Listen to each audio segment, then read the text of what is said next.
Nikhil drives carelessly even in the best of circumstances. Mundry is steady behind the wheel, even in, especially in emergencies. A wordless moment between them, Nikhil passes Mundry the keys. She's holding the boy in her arms. He's limp, the way dolls are limp, but warm, the heavy limpness of a sleeping person. Earlier in the evening, she had bathed him, washed his fine hair, though he squirmed, kicked against her, got soap in his eyes, and cried. Then his hair had dried into wispy curls. A cool night, and they are all three of them breathless inside it. Nikhil gets into the back seat with the boy, strapping him into his car seat. Mundry remembers the way to the hospital, mother's memory. They have no GPS system in their 20-year-old Honda that needs to be coaxed into starting. Now on the road, Mundry's senses sharpen. At each stoplight, a jagged, unbearable impatience. It is past evening into deep night, and her son's lungs have closed.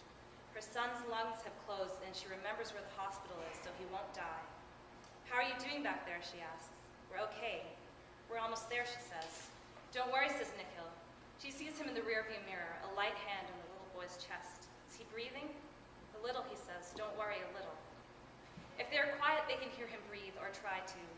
Mundry starts to sing, the first song she can think of.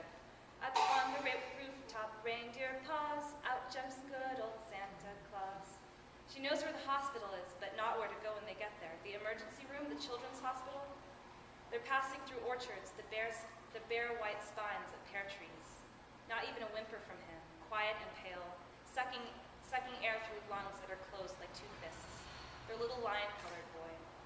Only this morning he was running barefoot through the backyard, wearing his favorite pair of ducky shorts. Ho, ho, ho, who wouldn't go?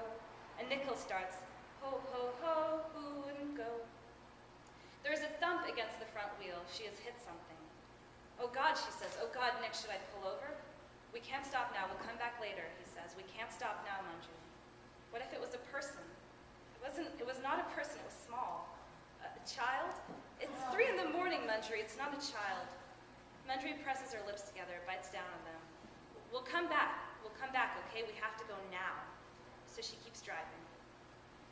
On the way back from the hospital, Nikhil drives, and he takes a different route, turning up at Green Valley Road, making an early right. They don't say anything. In the hospital, they had put the little boy in an oxygen tent, and now he is sleeping in his car seat.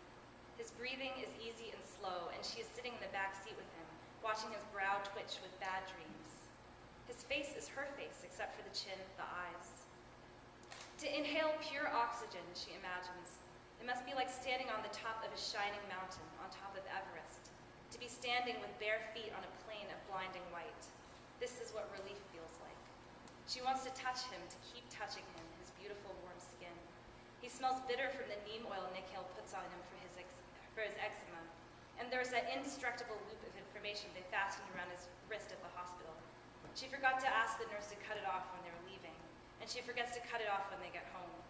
Nikhil carries the boy into the house, puts him down on his bed. She unties his small red shoes. He's already in his pajamas. Mundry has not forgotten the sound of that thing hitting her car. For years, she thinks, maybe forever, she'll take the long way around. You should sleep, she says to Nikhil. You should sleep. I'll stay with him, I can't sleep. She sees now that Nikhil is trembling, but she is still and calm, heavy almost. Are you okay, she says. She puts a hand on him. She's fine. He's fine, she says. Look, he's fine. Nikhil says, it was with us in the car, almost a smell. What was with us in the car? Nothing. He's okay. I don't know. I'm tired. Tell me. Nikhil kisses her, the boy. She's sitting at the edge of the boy's bed, and he leans against the wall for a long moment. A square of light falls from the street like a stain on the carpet. In the morning, Nikhil washes the blood off the bumper with the garden hose.